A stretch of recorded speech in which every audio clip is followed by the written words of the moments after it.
मैं प्रतियोगी। जी, सही सुना आपने। मैं प्रतियोगी।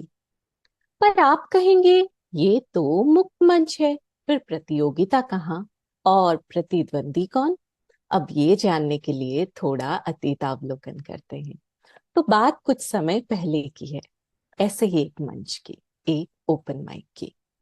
जैसे ही मैंने इंस्टाग्राम पे इस आयोजन के बारे में एक पोस्ट देखा तो तुरंत ही अपना नाम दर्ज करवा लिया। संयोग से ये ओपन माइक फादर्स डे पे था।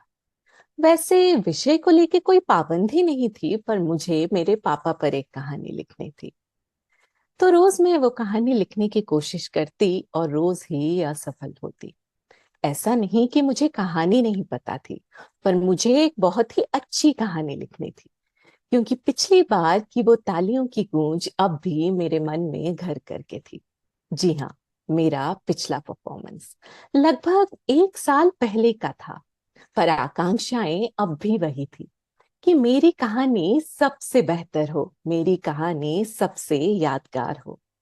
और जब जीत की तैयारी चल ही रही थी तो प्रतिद्वंदियों के बारे में भी जानना एक बहुत ही महत्वपूर्ण कदम था। और इस टेक्नोलॉजी के दौर में ये कहाँ मुश्किल था। तो मुझे मेरे प्रतिद्वंदियों के बारे में पता चला एक व्हाट्सएप ग्रुप से, जो इस ओपन माइक की सूचना देने के लिए बनाई गई थी। वहां पे सभी ने अपने अपने परफॉर्मेंस के बारे में सूचना दे रखी थी। कितने गायक, कितने शायर और कितने ही बैंड्स थे। पर ये सब मेरे प्रतिद्वंदी नहीं थे। मेरी प्रतिद्वंदी तो थी सिर्फ एक, एक कहानीकार, जो मेरे ही जैसे एक कहानी लेकर आने वाली थी। अब नाम का पता चल चुका था, तो थोड़ा बैकग्राउंड चेक कर लें, ये सोच के मैंने उसका नाम गूगल पे डाला। फिर इंस्टाग्राम पे भी सर्च किया और यूट्यूब पर भी। अब कहानीकार है तो कहीं ना कोई कहानी तो जरूर होगी। पर मुझे कुछ नहीं मिला। फिर मैंने सोचा छोड़ो, वो करते हैं जो मेरे हाथ में है। प्रार्थना। प्रार्थना कि मेरी कहानी उससे बेहतर हो। जितनी मेहनत के साथ मैं अपनी कहानी लिखती, उससे कई ज्यादा निष्ठा के साथ मैं उसके हार की प्रार्थना करती। आखिरकार वो घड़ी आ गई जिसकी मुझे इंतजार थी। तो मेरा परफॉर्मेंस काफी पहले हो चुका था, तो मैं अपनी प्रार्थनाओं के साथ उसकी कहानी का इंतजार करती रही। फिर पता है क्या हुआ?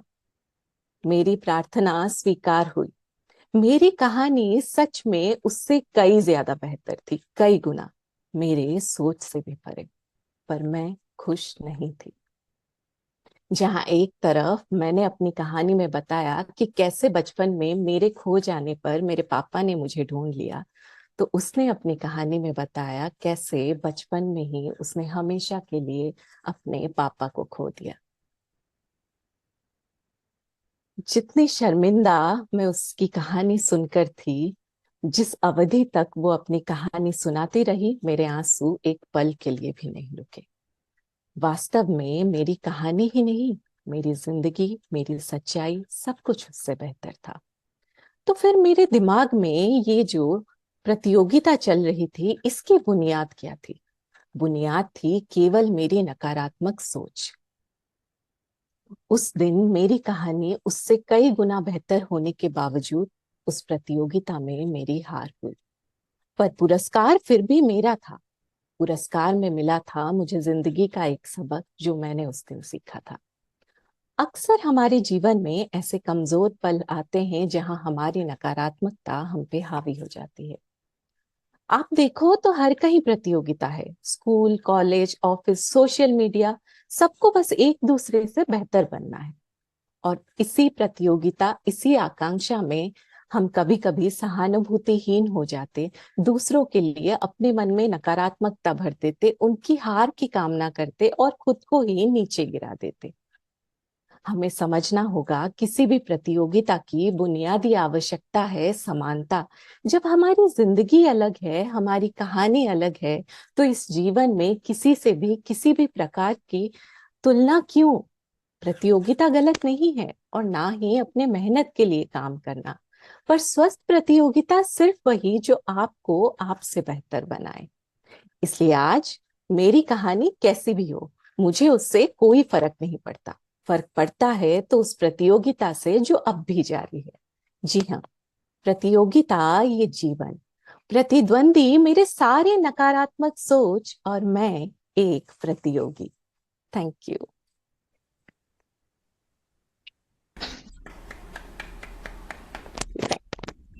My God, Priyashri, I think this was the performance of the day. Thank you so much. Such beautifully written, such simple words, or it's so impactful and very emotional, and with a message. Maza aa gaya, I think too good. And your narration is excellent. Thank you. बहुत अच्छा. क्यों Manish ji?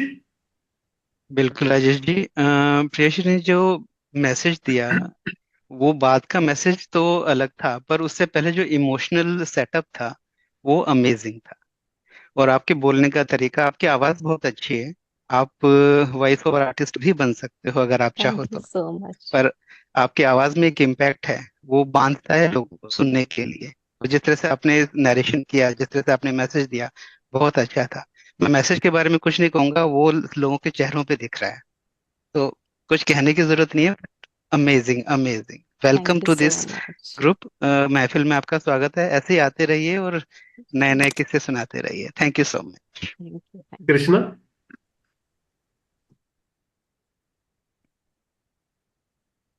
Krishna unmute करो. Hello. हाँ. Yes. सो आप जैसा Manish sir ने बोला, your voice has that impact जो लोगों को बांध सकता है, लोगों का अटेंशन ड्रॉ करता है कि आप क्या बोल रहे हो। And also the way you narrated and linked everything, and it was beautiful, beautiful, and we look forward to joining you in every session and every. Thank thank you Anindya ji. Krishna. Think बहुत बढ़िया था और well curated. Language was superb, narration was excellent, voice quality as Manish ji has rightly said, like perfect choice for voiceover in future if she thank you so much wanted to sir. have something. Otherwise it was excellent delivery, well presented, very good. Priyash ji. Thank you, Prayashri. Thank you so much.